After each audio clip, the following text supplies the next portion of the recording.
YouTube channel dream to success. আজ আমি তোমাদের সংবিধানের অ্যামেন্ডমেন্ট পড়াবো। এর আগের দিন যে রিটগুলো পড়িয়েছিলাম 5টা রিট, ওগুলো কিন্তু রিট ছিল, আর এগুলো হচ্ছে অ্যামেন্ডমেন্ট অর্থাৎ সংশোধনী। তো প্রথমে দেখো কি বলেছে, মানে এখানে অনেকগুলো সংবিধানের অনেকগুলো সংশোধনী হয়েছিল, তার মধ্যে যেগুলো যেগুলো ইম্পর্টেন্ট, মানে প্রত্যেকটা তো ইম্পর্টেন্ট না, তাও পরপর পরপর বলার চেষ্টা করছি। দেখো সবগুলো পড়তে হবে। প্রথম অ্যামেন্ডমেন্ট হয়েছিল 1951-এ, ফার্স্ট অ্যামেন্ডমেন্ট 1951-এ। আর এই ফার্স্ট অ্যামেন্ডমেন্টে কী হয়েছিল, 9 তপশিল ধারা যুক্ত হয়েছিল। এই যে 9 নম্বর তপশিল ধারা যুক্ত হয়, এগুলো আমি বই থেকে তুলে, মানে কিছু শর্ট করে তোমাদের জন্য তুলে নিয়ে এসেছি। মানে শর্ট করে লিখলে অত বেশি পড়তে হবে না, সেই জন্য এগুলোকে আমি পয়েন্ট করে করে অল্প কথায় লিখে পড়াচ্ছি। 3 নম্বর হচ্ছে সপ্তম অ্যামেন্ডমেন্ট সংশোধনী। তাহলে একটা পড়ালাম যে প্রথম অ্যামেন্ডমেন্ট 1951 সালে, এটা হচ্ছে 9 তপশিল ধারা যুক্ত হয় এই অ্যামেন্ডমেন্টে। আর সপ্তম অ্যামেন্ডমেন্ট সংশোধনীতে কী হয়েছিল, এটা হচ্ছে 1956 সালে হয়েছিল, মানে ঠিক 51 সালের 5 বছর পর 1956 সালে এই সংবিধান সংশোধনী হয়েছিল। এটা হচ্ছে প্রথম বৃহত্তম সংশোধনী, সবথেকে বড় সংশোধনী। এখানে কি করা হয়, এই দেশীয় রাজ্যের শ্রেণীবিভাগগুলি বিলুপ্ত করা হয়, আর তার সাথে সাথে আরেকটা হচ্ছে মাতৃভাষা শিক্ষাদানের ব্যবস্থা কথা বলা হয়। তাহলে সপ্তম অ্যামেন্ডমেন্ট সংশোধনীতে কোন জিনিসের কথা উল্লেখ করা আছে, যেটা আগে ছিল না, সংশোধন করে মাতৃভাষায় শিক্ষাদানের ব্যবস্থার গ্রহণ করার কথা উল্লেখ করা হয়, আর হচ্ছে দেশীয় রাজ্যের শ্রেণীবিভাগ বিলুপ্ত করা হয়। তারপর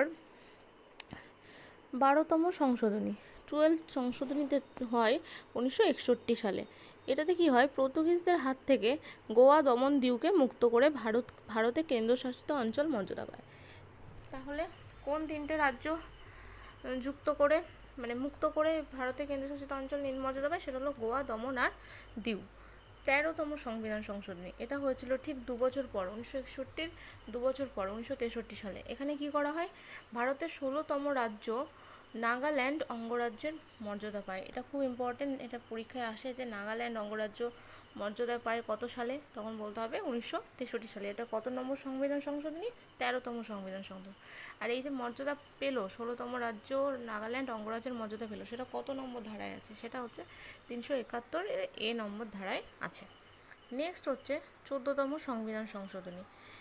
এখানে কি করা হয়, পন্ডিচেরি ফরাসিদের ঘাঁটি থেকে ভারতের হয়। 14তম সংবিধান সংশোধনীতে বলা হয় পন্ডিচেরি ফরাসিদের ঘাঁটি থেকে ভারতের হয়।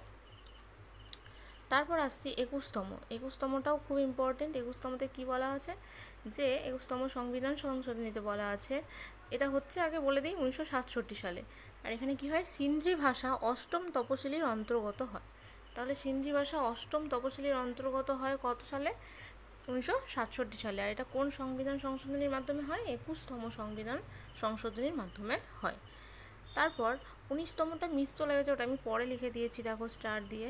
সেটা হচ্ছে 1966 সালে হয়, মানে 1967-র আগে। যেহেতু 19টা ভুলে গেছিলাম বলে মিস্টেক করে নিচে লিখেছি, 19টা আগে যাবে 21-এ, তাই অবভিয়াসলি এটা 1966 সালে হবে, আর 21তমটা 1967 হবে। এখানে হয় নির্বাচন কমিশন সংক্রান্ত গঠনের পরিবর্তন করা হয়, নির্বাচন কমিশন সংক্রান্ত যা কাঠামো গঠন সেগুলোর পরিবর্তন করা হয়।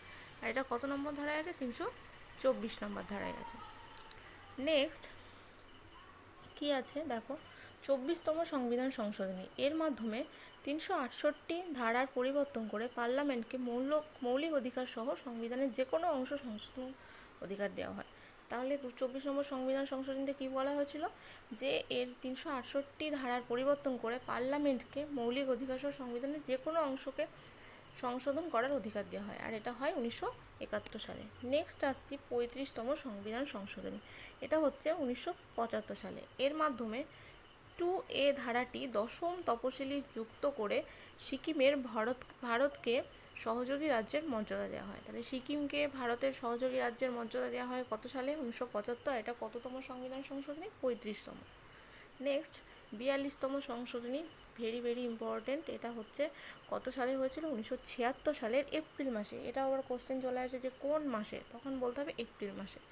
এই সংশোধনীকে মিনি কনস্টিটিউশন বলা হয়, এটা মনে রাখবে। এই সংশোধনীকে কি বলা হয়, মিনি কনস্টিটিউশন। আজকের পার্টটা কিন্তু খুবই ইম্পর্ট্যান্ট ছিল, আমি তোমাদের জন্য ছোটো ছোটো করে তুলে নিয়ে এসেছি। বইয়ে পড়তে গেলে এগুলো 4 থেকে 5 পাতা অন্তত পড়তে হবে, আর আমি যেগুলো পরীক্ষায় আসে সেগুলোকেই শর্ট করে তোমাদের সামনে তুলে ধরলাম। তো আর একবার তোমরা নোট করার জন্য বা স্ক্রিনশট নেওয়ার জন্য দেখে নাও, স্ক্রিনশট নিয়ে নিতে পারো, পরে খাতায় তুলে নিতে পারো। আশা করি হয়ে গেছে। এবার নেক্সট পেজ, এই যে এইটুকু মানে 42তম সংবিধান সংশোধনী কিন্তু আমি তোমাদের বললাম আজ 1 থেকে 42-এর মধ্যে যেগুলো ইম্পর্টেন্ট সেগুলো বললাম। তাহলে এই ছিল আজকে আমাদের ক্লাস।